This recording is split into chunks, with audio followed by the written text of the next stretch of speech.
이 시간 우리 하나님 말씀 함께 보시겠습니다.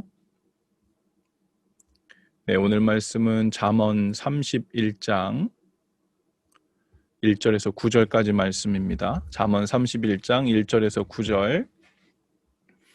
여러분이 한 목소리로 함께 읽겠습니다. 시작. 르무엘 왕의 잠언, 곧 그의 어머니가 그에게 교훈한 말씀이다. 내 아들아, 내가 무엇을 말할까? 내 태에서 나온 아들아, 내가 무엇을 말할까? 서원을 하고 얻은 아들아, 내가 무엇을 말할까? 여자에게 너의 힘을 쓰지 말아라. 여자는 임금도 망하게 할 수 있으니 여자에게 너의 길을 맡기지 말아라.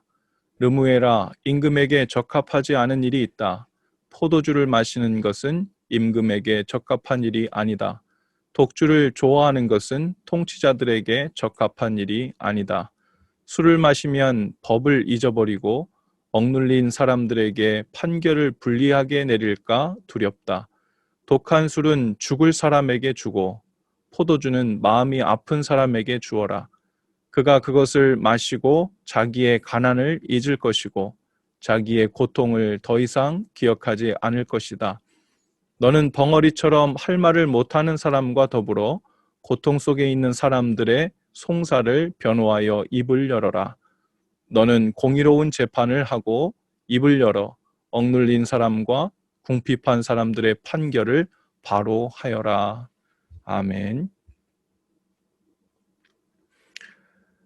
오늘 말씀은 그 시작이 르무엘 왕이 말씀한 바 곧 그의 어머니가 그를 훈계한 잠언이라 이렇게 시작해요. 르무엘은 르무엘이란 이름의 뜻은요, 하나님께 속한 자라는 뜻이에요. 뭐라고요? 하나님께 속한 자. 르무엘이 어떤 왕인지에 대해서는 정확히 알 수가 없어요. 성경에 덧붙여 나오는 내용이 없습니다. 그런데 하나님을 알고 있었던 매우 경건한 왕이라는 견해가 지배적입니다. 잠언 31장은 이 르무엘 왕의 어머니가 이 르무엘 왕에게 가르친 교훈이에요. 오늘 우리도 비록 왕은 아니지만 이 르무엘이라는 이름의 뜻처럼 하나님께 속한 자들로서 그 입장에서 우리가 들어야 할 교훈들을 다 받으면 좋겠습니다.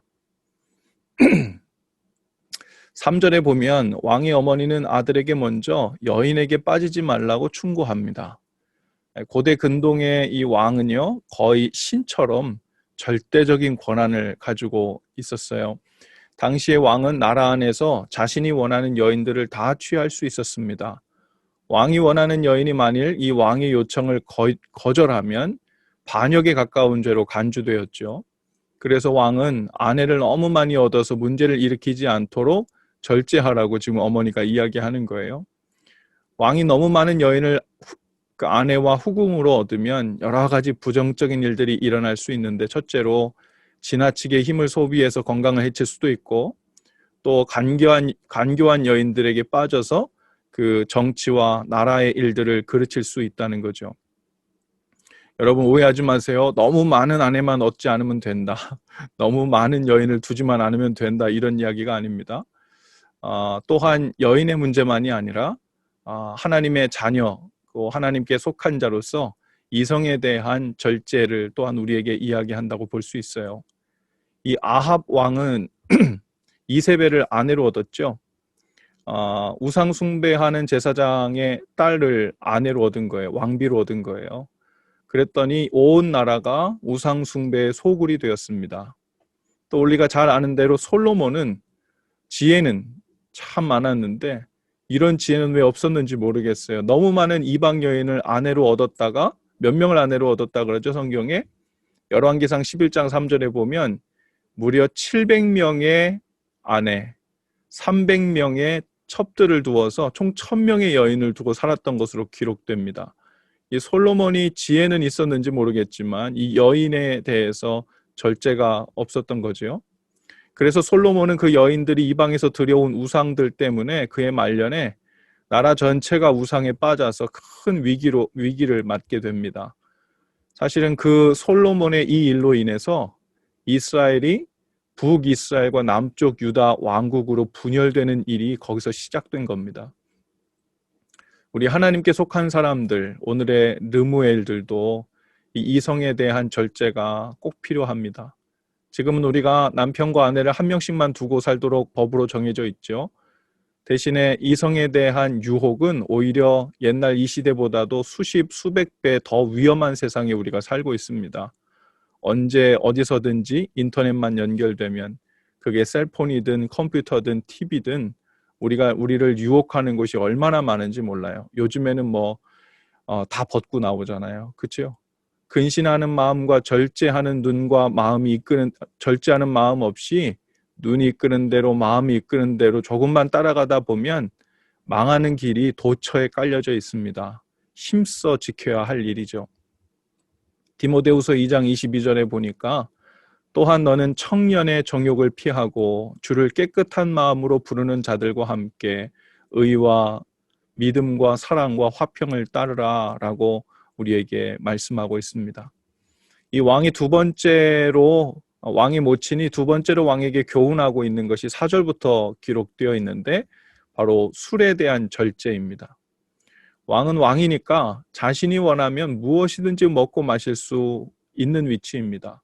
왕은 나라에서 가장 뛰어난 요리사들이 만들어주는 온갖 산의 진미를 다 맛볼 수 있었죠. 그런데 왕은 지나치게 탐식에 빠지지 않도록 또 술에 빠지지 않도록 절제할 필요가 있었습니다. 왕의 어머니는 이 왕이 포도주와 독주 찾는 것이 마땅치 않다고 또한 아들에게 충고하고 있어요. 그 이유는 술을 마시다가 법을 잊어버리고 정의롭고 공정하게 할 재판을 그르칠 수 있다는 겁니다. 술로 인해 빚어지는 부정적인 면들이 말 안 해도 얼마나 많이 있어요. 그로 인한 실수와 허물은 왕의 권위를 떨어뜨리고 왕답지 못한 삶을 살게 만든다는 거죠. 하나님께 속한 이 느무엘들에게 우리에게 오늘도 성경은 이렇게 말합니다. 에베소서 5장 18절이에요. 술에 취하지 마십시오. 거기에는 방탕이 따릅니다. 갈라디아서 5장 21절에도 이렇게 이야기합니다. 투기와 술 취함과 방탕함과 또 그와 같은 것들이라 전에 너희에게 경계한 것 같이 경계하노니 이런 일을 하는 자들은 하나님의 나라를 유업으로 받지 못할 것이요. 술에 취하면 양심이 마비되죠. 술에 취하면 하나님의 법을 잊습니다. 술에 취하면 정욕이 이끄는 대로 넘어갑니다. 술 자체가 나쁜 것이라고 이야기하진 않지만 또 그렇다고 말할 수는 없지만 이 술의 주된 특기는요. 자기 자신은 큰 죄라고 얘기하지 않으면서 온갖 죄들로 연결해주는 역할을 합니다. 술 취하는 것과 방탕함은 거의 이어져요. 그것이 마음의 방탕함이든 육심의 방탕함이든 조심해야 하죠. 멀쩡한 사람들도요. 이 막 범죄를 저지르려고 하는 사람들이 죄 짓기 전에 담력을 얻으려고 뭐 해요? 술을 마십니다. 독주를 마셔요. 그리고서는 범죄를 담대하게 저지릅니다. 술이 간을 붓게 하는 거죠. 그렇죠? 조그만 간이 있는 사람은 간을 붓게 해서 간이 커지는 거예요. 술이 양심을 무디게 만들고 하나님 두려운 줄을 모르게 만들고 사람들 앞에서 부끄러운 줄을 모르게 만듭니다. 그게 방탕함이죠. 하나님께 속한 사람은 정신을 똑똑히 차리고 맑은 정신으로 하나님의 뜻을 기억해서 힘써 그 삶을 쫓아가는 사람들입니다. 여러분, 술 취하지 마세요. 술 취하는 것 가볍게 여기면 안 됩니다. 술 한 잔, 두 잔 마시는 건 별일 아니라고 생각할 수 있지만 그 후에 그 술이 우리를 어디로 인도할지는 장담하지 못한 상태에서 시작하는 것은 하나님 앞에서 우리가 모두 책임져야 할 일입니다.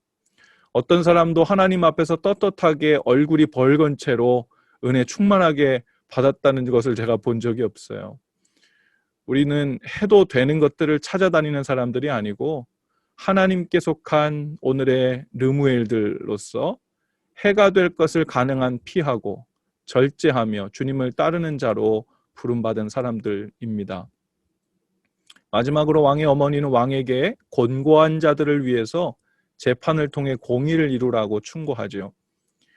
8절 9절에 보니까 너는 벙어리처럼 할 말을 못하는 사람과 더불어 고통 속에 있는 사람들의 송사를 변호하여 입을 열어라. 너는 공의로운 재판을 하고 입을 열어 억눌린 사람과 궁핍한 사람들의 판결을 바로 해라. 이렇게 말씀합니다.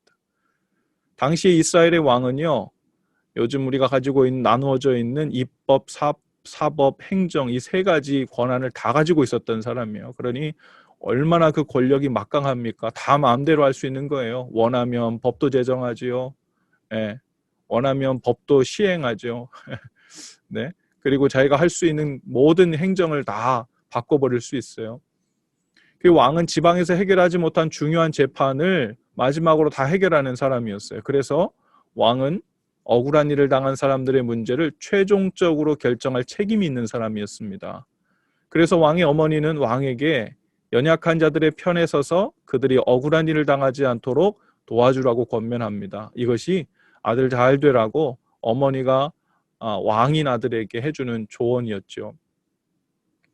하나님으로부터 권위를 위임받아 다른 이들을 지도하는 위치에 있는 자들은 먼저 자신의 행위에 있어서 이 절제함으로 본을 보이는 일, 그리고 이웃을 돌아보고 봉사하는 일, 이것에서 떠나면 안 된다는 그 이야기죠.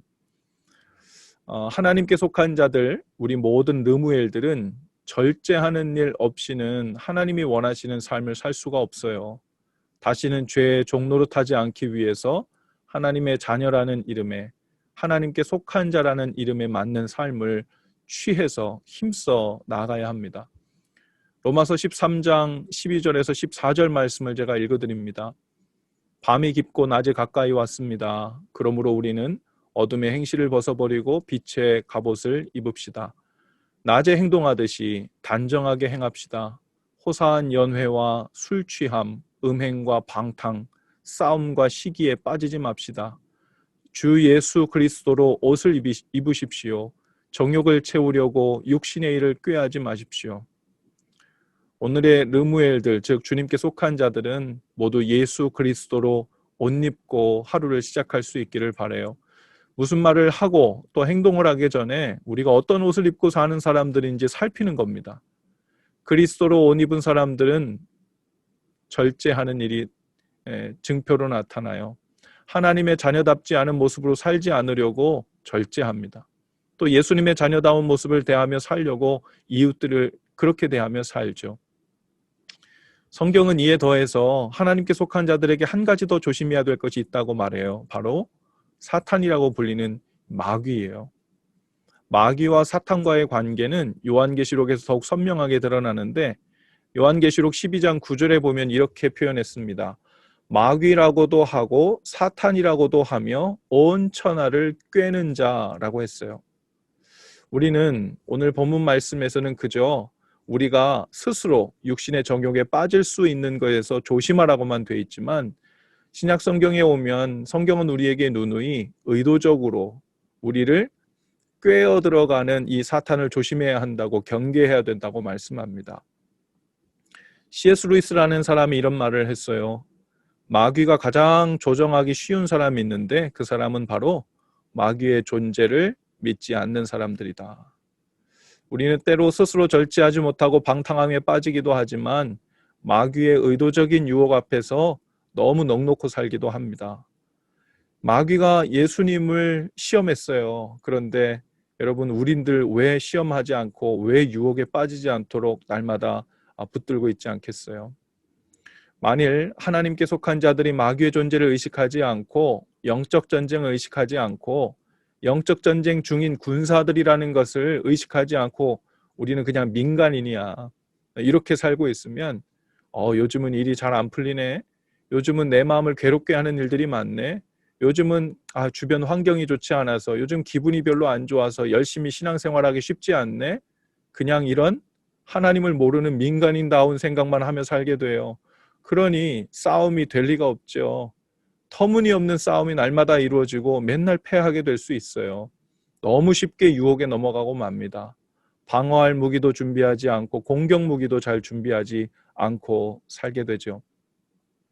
여러분이 아침에 사실 일찍 일어나서 이 자리에 나온다는 것이요, 어떻게 보면 전쟁 같은 일이에요. 그렇죠? 또 자녀들이 있는 분들은 더 생각할 것이, 또 챙길 것이 너무 많으시겠죠. 우리가 이 전쟁 같은 일을 하고 왜 아침부터 나와야 되나? 사실은 이것이 기본적으로 우리가 신앙생활하며 주의 말씀을 붙들고 산다는 것이 영적 전쟁이라는 것을 우리가 인식하고 있는 겁니다. 천국과 지옥의 이혼이라는 책이 있어요. 그 책에 보면 C.S. 루이스가 이런 말을 합니다.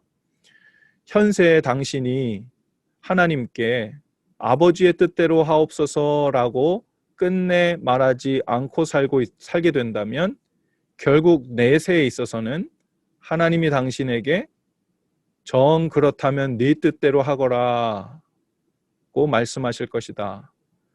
만약 당신이 하나님께로부터 자유롭기를 원한다면 소원하는 대로 될 것이다. 그러나 그것은 당신에게 가장 큰 고통이 될 것이다.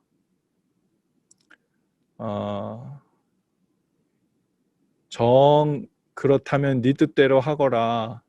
하나님 입에서 이 말이 나오는 날은 우리는 죽는 날이에요. 그날은 정말 모든 것이 끝나는 날이에요. 힘써서 절제하며 하나님 뜻을 따라가려고 애쓰는 날, 또 애쓰는 우리의 인생이 될 수 있기를 바라요.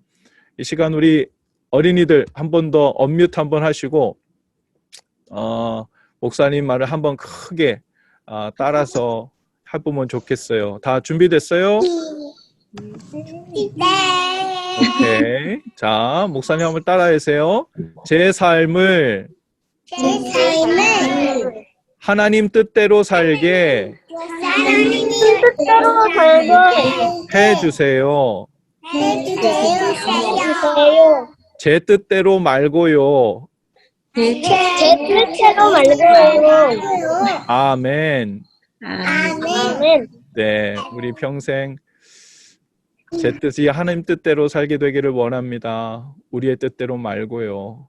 그게 잘 되지 않아도, 때로는 힘들어도, 때로는 유혹 때문에 쉽지 않은 일이어도 끝까지 하나님 뜻 붙들려고 절제하고 그 뜻대로 살려고 이웃을 돌아보고 하는 그 일이 오늘의 하나님께 속한 자 르무엘들에게 주시는 성령님의 음성인 줄로 믿습니다. 이 시간 우리 다 같이 기도할 수 있기를 바랍니다. 오늘도 두 손을 이렇게 모으고 목사님처럼 앞으로 이렇게 두 손을 모으고 기도할게요. 이렇게 기도합시다. 주님, 하나님께 속한 자로서 절제하며 살길 원합니다. 날마다 우리를 꿰어내고 하나님과 사람들로부터 갈라놓는 마귀의 꾀임에도 믿음으로 잘 방비하며 싸워 이기길 원합니다. 성령님 오늘도 우리를 도우시고 인도해 주옵소서. 5분 정도 우리 다 같이 기도한 후에 제가 마무리 기도하도록 하겠습니다. 함께 기도합니다.